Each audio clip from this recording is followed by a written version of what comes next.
બહુ સરસ વિષય એમણે સૂચવ્યો. એમણે કહ્યું કે આપણે આપણા માનસિક સ્વાસ્થ્ય વિશે તો વાત કરતા જ રહીએ છીએ, પણ આપણે પેરેન્ટ્સના માનસિક સ્વાસ્થ્ય વિશે વાત નથી કરતા. આપણે પેરેન્ટ્સની મેન્ટલ હેલ્થ વિશે ક્યારેય ચર્ચા નથી કરતા. તો આપણે એ વિષય રાખીએ.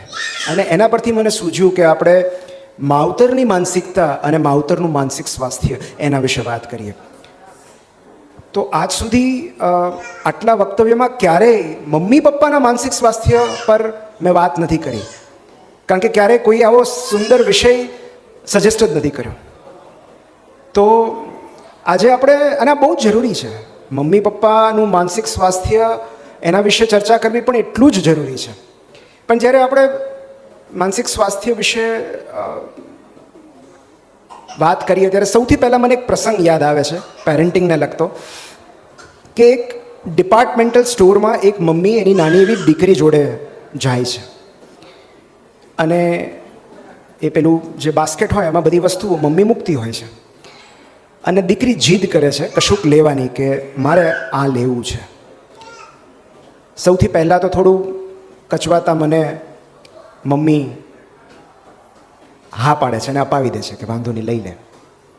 આગળ ગયા પછી દીકરી પાછી જીદ કરે છે કે હવે મારે આ જોઈએ છે. એટલે મમ્મી બહુ શાંતિથી ના પાડે છે, નો બેટા. એટલે દીકરી ધીમે ધીમે રડવાનું ચાલુ કરે છે. આ જોઈને મમ્મી એવું કહે છે કે ગીતિકા, શાંતિ રાખ. આ સાંભળીને દીકરી વધુ જોરથી રડવા માંડે છે, ચીસો પાડવા માંડે છે, જમીન પર બેસી જાય છે. અને મમ્મી ફરીવાર કહે છે કે ગીતિકા, બધા તને જોઈ રહ્યા છે, તારે બિલકુલ સીન ક્રિએટ કરવાનો નથી. અને પછી તો પેલી દીકરી જમીન પર આળોટવા લાગે છે, પગ પછાડવા લાગે છે, વસ્તુઓ ફેંકાફેંક કરવા લાગે છે. એટલે ફરી મમ્મી એવું કહે છે કે ગીતિકા, બિલકુલ શાંતિ રાખવાની છે, જરાય ચીસો પાડવાની નથી, જે કાંઈ કહેવું હોય એ શાંતિથી કહેવાનું છે. એટલે બાજુમાં ઊભેલા એક વડીલ આ બધું જોઈ રહ્યા હતા. એટલે વડીલે મમ્મીને કીધું કે શું તમે ક્યારના બાળકી જોડે વાત કરો છો, એ કાંઈ સાંભળતી સમજતી તો છે નહીં. એટલે મમ્મીએ કહ્યું કે કોણે કહ્યું કે હું એની સાથે વાત કરું છું? ગીતિકા મારું નામ છે.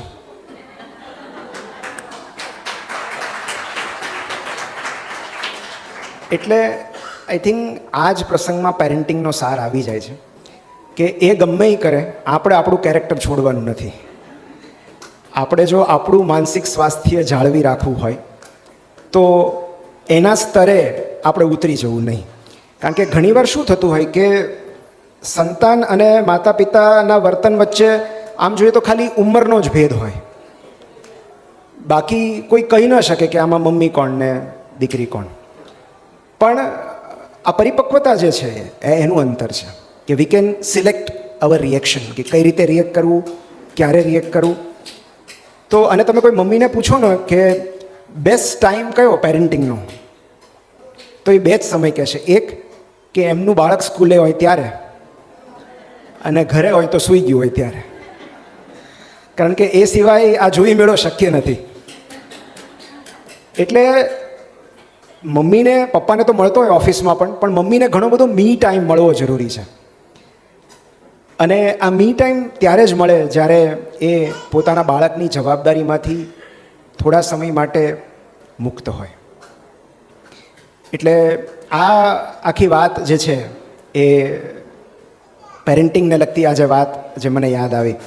અને બીજા 2-3 પ્રસંગો મારે તમને કહેવાતા, પણ હું જે વાત કરું, જ્યાંથી મારે વાત શરૂ કરવી છે, એ પહેલાં એક નાની એવી રમૂજ તમારી સાથે શેર કરું છું. કે એકવાર એક ઘરે ફોન વાગ્યો અને બાળકે ફોન ઉપાડ્યો, અને સામેથી પેલા ભાઈએ કીધું કે હું તમારો ફેમિલી લોયર બોલું છું, હું તમારો વકીલ બોલું છું, ઘરમાં બીજું કોણ છે? એટલે પેલા બાળકે કીધું કે મમ્મી છે. તો કે બેટા તો મમ્મીને ફોન આપને. તો કે મમ્મી બિઝી છે. એટલે પેલા વકીલે કહ્યું કે તો બીજું કોણ છે? તો કે પપ્પા છે. તો કે તો પપ્પાને ફોન આપ. તો કે પપ્પાય બિઝી છે. એટલે કહ્યું કે બંને બિઝી છે તો બીજું કોણ છે ઘરમાં? એટલે કે ફાયર બ્રિગેડવાળા છે. તો કે એ લોકો બિઝી છે. તો કે ફાયર બ્રિગેડવાળા બીજા કોણ છે? એ સિવાય કોણ છે? તો કે પોલીસવાળા છે. એટલે વકીલને નવાઈ લાગી કે તારા મમ્મી પપ્પા બંને વ્યસ્ત છે, તારા ઘરે ફાયરવાળા આવ્યા છે, પોલીસવાળા આવ્યા છે, આ બધા ભેગા મળીને કરે છે શું? એટલે બાળકે હળવેથી જવાબ આપ્યો, એ બધા મને શોધે છે.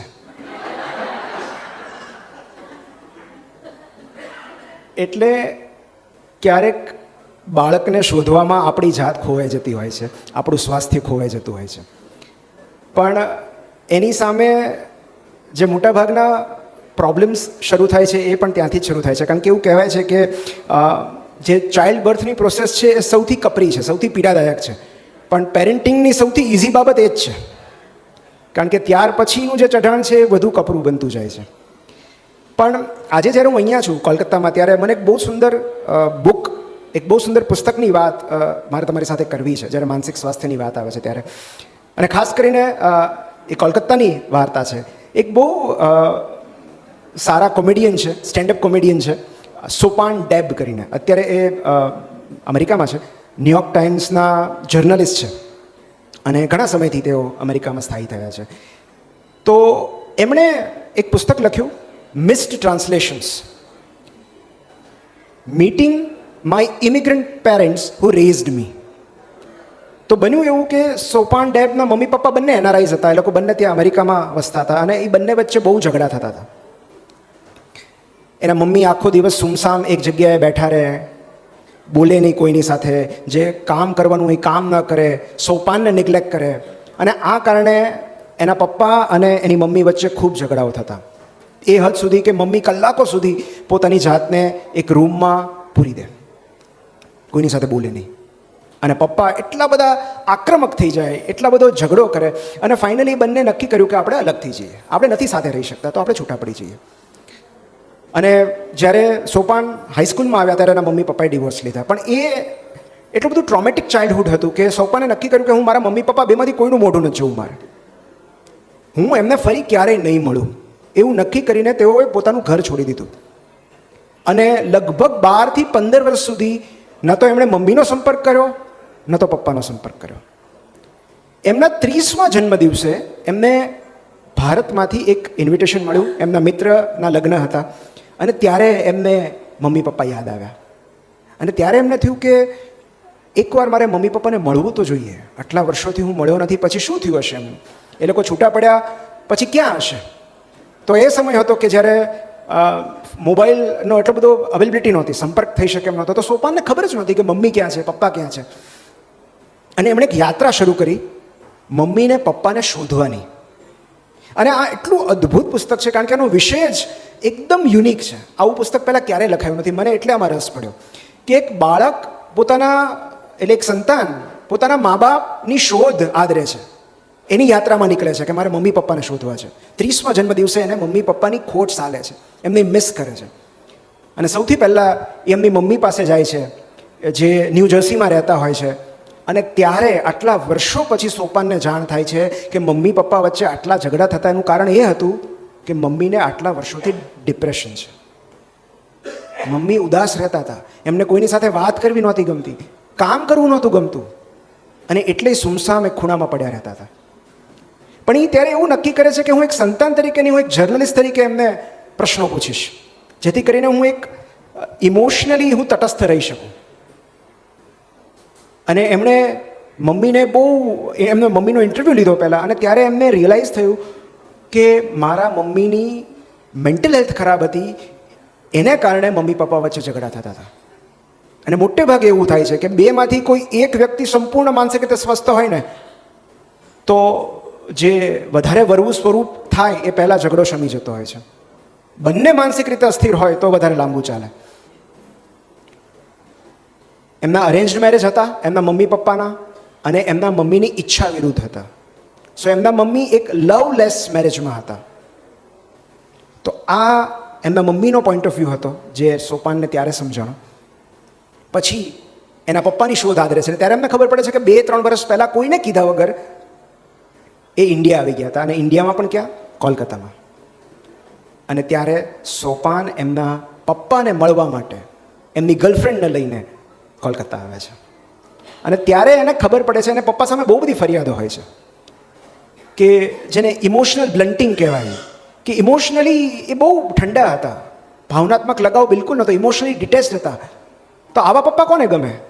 અને સોપાન એવું નક્કી કરે છે કે એમને પણ હું જર્નલિસ્ટ તરીકે પ્રશ્નો પૂછીશ. અને જે રીતે કોઈ જર્નલિસ્ટ પૂછે એ જ રીતે એમણે પપ્પાને પ્રશ્નો પૂછે. અને ત્યારે એમને ખબર પડી કે પપ્પાને ત્યારે જે તકલીફ હતી એ સ્ટ્રેસ હતો, કારણ કે પપ્પા સર્વાઈવલ મોડમાં હતા. અમેરિકામાં આવીને કઈ રીતે સર્વાઈવ કરવું એ એમને સમજાતું નથી.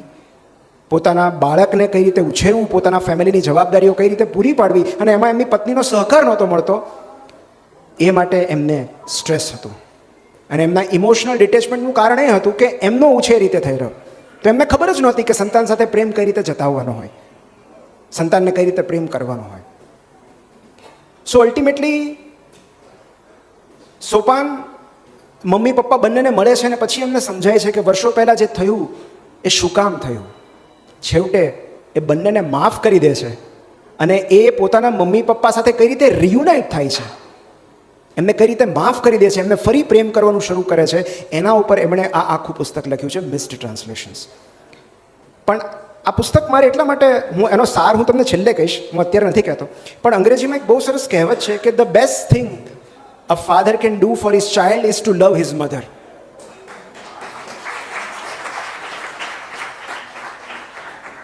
એક બાળક માટે જો પિતા ખરેખર કશું કરી શકે એમ હોય તો એ એની મમ્મીને પ્રેમ કરવો એ સૌથી મોટું કામ છે. કારણ કે અમુક ઉંમર પછી બાળક એવું સમજતું થઈ જાય છે અને એવું કહેતું હોય છે મમ્મી પપ્પાને કે તમે બંને મને પ્રેમ નહીં કરો તો ચાલશે, એકબીજાને પ્રેમ કરો.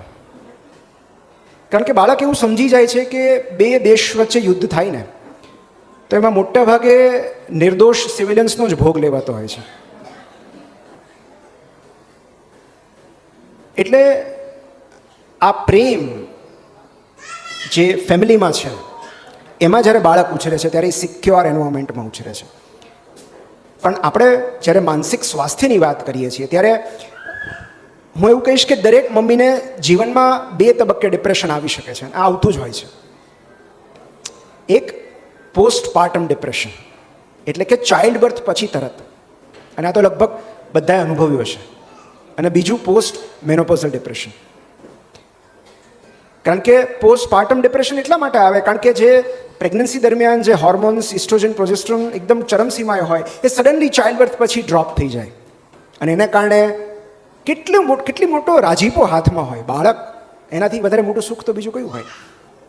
અને તેમ છતાં મમ્મીનો સ્વભાવ ચીડચીડીઓ થઈ જાય, એ ઉદાસ રહેવા લાગે, ક્રાઇંગ સ્પેલ્સ આવે, મૂડ સ્વિંગ્સ હોય. ક્યારેક તો એના બાળક સાથે ઇમોશનલ બોન્ડિંગ જ ન થાય, એને બાળક ન ગમે પોતાનું, એટલી હદ સુધી. તો આ પોસ્ટ પાર્ટમ ડિપ્રેશન જે છે, એટલે હું તો એવું કહીશ કે મમ્મી બનવાની શરૂઆત જ ડિપ્રેશનથી થાય છે. હા, પછી ખૂબ બધો આનંદ લઈને આવે છે, ખૂબ બધો રાજીપો લઈને આવે છે, ખૂબ સુખ લઈને આવે છે. પણ આ શરૂઆત પોસ્ટ પાર્ટમ ડિપ્રેશનથી થાય છે. દરેકને થાય એવું જરૂર નથી, પણ મોટા ભાગનાને થોડી ઘણી ઉદાસી તો અનુભવાતી હોય છે. અને બીજું જેની આપણે વાત નથી કરતા એ છે post menopausal depression. Again menopause પછી જ્યારે હોર્મોન્સ રિડ્યુસ થાય છે ત્યારે દરેક સ્ત્રી હોટ ફ્લેશિસ ને એ બધું તો અનુભવે જ છે, પણ મૂડ સ્વિંગ્સ, ઇરિટેબિલિટી, એન્ઝાઇટી, અનનેસેસરી ચિંતા થતી હોય.